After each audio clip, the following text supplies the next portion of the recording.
দেখো বলা আছে একটি নিরপেক্ষ মুদ্রা ও একটি ছক্কার নিক্ষেপের ঘটনার মোট নমুনা বিন্দুর সংখ্যা কত হবে। দেখো একটা মুদ্রাকে যদি আমরা নিক্ষেপ করি তাহলে কি পাবো, হেড পাবো অথবা টেল পাবো। তার মানে কি আমরা নমুনা বিন্দু কয়টা পাবো, নমুনা বিন্দু দুইটা পাবো, একটা হেড পাবো আর একটা কি পাবো, টেল পাবো। আর একটা ছক্কাকে যদি নিক্ষেপ করি তাহলে আমরা পাবো 1 পেতে পারি বা 2 পেতে পারি বা 3 পেতে পারি বা 4 পেতে পারি বা 5 পেতে পারি বা 6 পেতে পারি। তার মানে আমার নমুনা বিন্দু এখানে কয়টা পাবো, 6টা পাবো।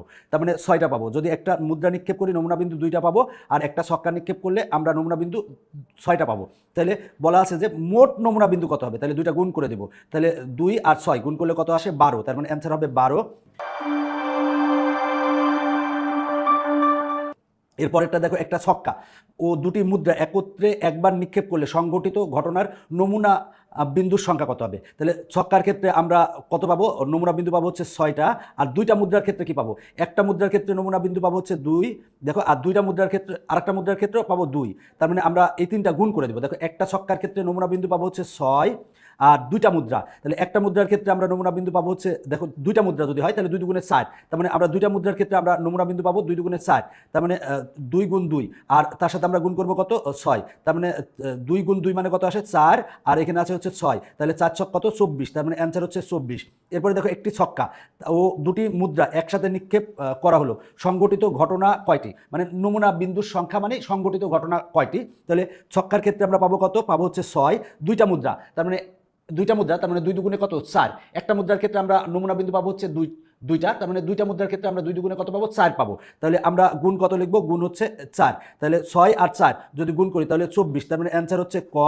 দুটি ছক্কা ও দুটি মুদ্রা একত্রে নিক্ষেপ করলে নমুনা বিন্দুর সংখ্যা কত হবে। তাহলে দুটি ছক্কা, তাহলে একটা ছক্কা 6, একটা ছক্কার হচ্ছে পৃষ্ঠ থাকে 6 আর দুটি ছক্কা যেহেতু, তার মানে 6 গুণ 6।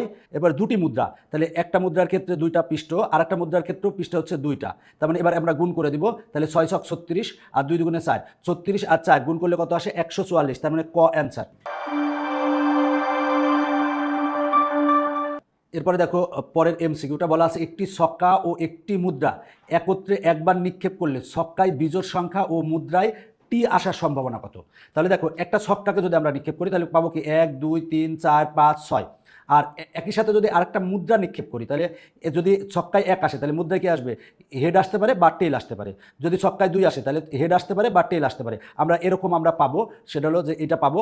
আর এখন আমরা নমুনা মানে নমুনা ক্ষেত্র পাবো হচ্ছে এটা হচ্ছে নমুনা ক্ষেত্র পাবো। বলা আছে একটা ছক্কা ও একটি মুদ্রা একত্রে একবার নিক্ষেপ করলে, তাহলে আমরা একটা ছক্কা এবং একটা মুদ্রা যদি একত্রে একবার নিক্ষেপ করি তাহলে আমরা এই নমুনা ক্ষেত্রটা পাবো। কিভাবে পেলাম, 1H 1T, দেখো 1H 1T, 2H 2T, 2H 2T, এইভাবে কিন্তু আমরা পেয়েছি।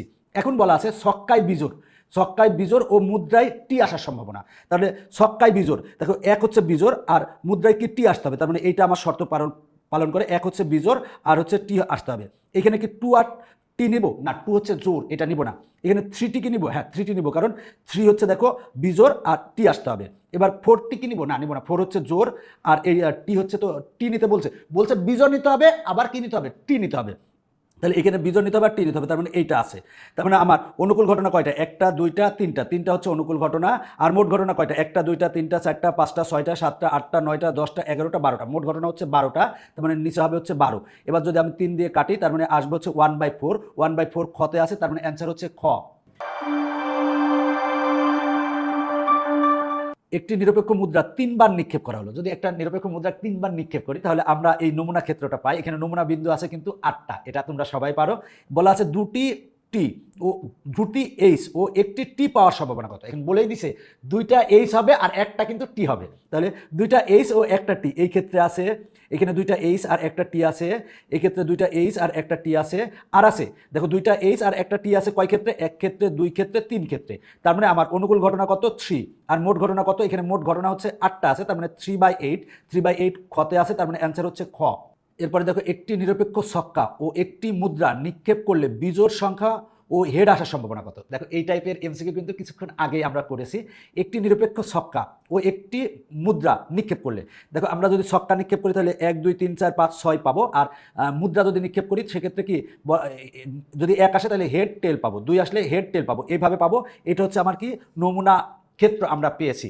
এখন বলা আছে যে বিজোড় সংখ্যা ও হেড আসার সম্ভাবনা হতে হবে, বিজোড় সংখ্যা এবং হেড হতে হবে। তাহলে বিজোড় সংখ্যা এবং হেড, দেখো এইটা হচ্ছে বিজোড় সংখ্যা আর হেড, এটা কিন্তু জোড় সংখ্যার হেড, জোড় সংখ্যার হেড নিব না, বিজোড় সংখ্যার হেড, এটা হচ্ছে বিজোড় সংখ্যার হেড।